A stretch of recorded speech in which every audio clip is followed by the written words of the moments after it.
bring in the image sequences that you've done in the Maya. So really quickly in After Effects, you can go to File, and we're going to go Import Files. And again, this is going to be buried in your documents.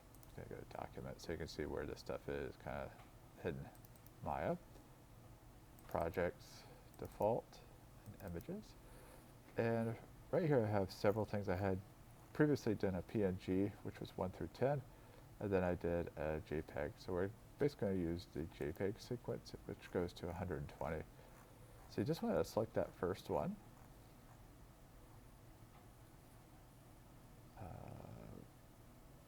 Import JPEG sequence. Make sure that is checked on. Usually it's on by default. Hit OK.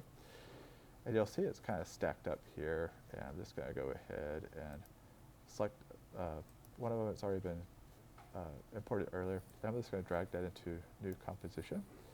And you're going to hit spacebar and see for the 120 frames it's rendering.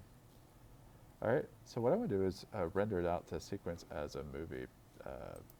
You can put a soundtrack if you want, but that's not important. So we're going to go ahead and go composition, and we're going to add to render cube.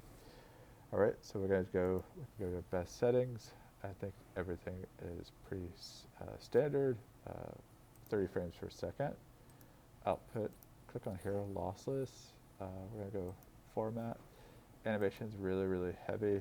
Probably don't need that. We're going to go to, I don't know why they make it so hard. We'll keep it for animation right now, which is going to be super, super heavy. Let's go QuickTime. All right, I'm going to do MP4.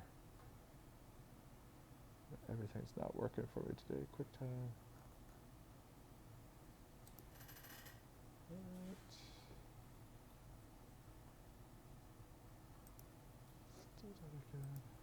Video codec.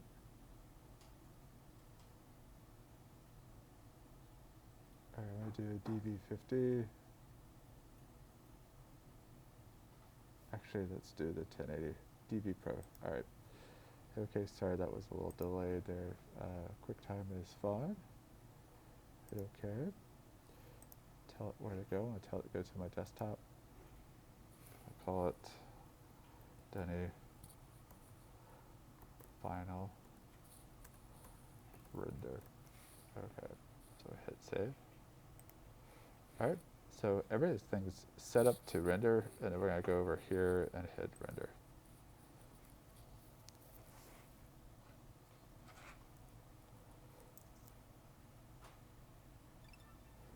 All right, so we're going to go to our desktop, and let's check our movie, see if it actually works. It doesn't. That's awesome. So it may be at a codec that doesn't work. Let's open QuickTime Pro.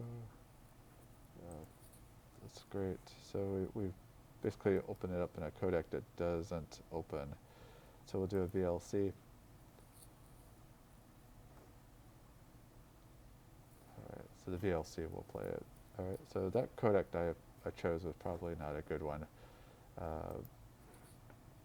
All right, so anyways, that's a really cool way of doing, just checking it out, your image sequence, making it into a movie when you turn it in. Also, you can go into QuickTime if you want to do something really quick. It is open and open sequence. All right, and we can also do the same thing that we did before. Go to the bottom, to that PNG, choose the media. Hit OK. So I've got 60 frames. I'm going to knock down this to 30. All right, hit play. All right, so you notice it didn't work. I need to probably grab all of them or hit cancel. Let's close that. Delete.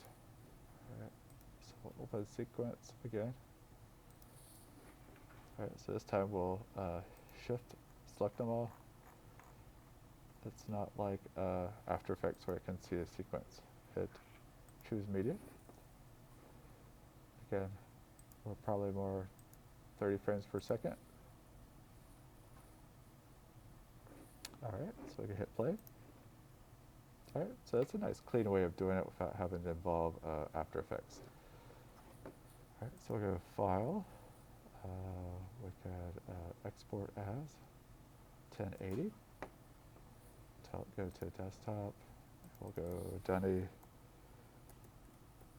underscore final underscore. Oh, I write down my name. All right, here we go. We're gonna go ahead and hit save. All right, hopefully that worked. So you can. One of the things is, let's see if it worked. So I go down here, hit play. There we go. All right, so hopefully this is helpful. I'll upload this up to YouTube real quick.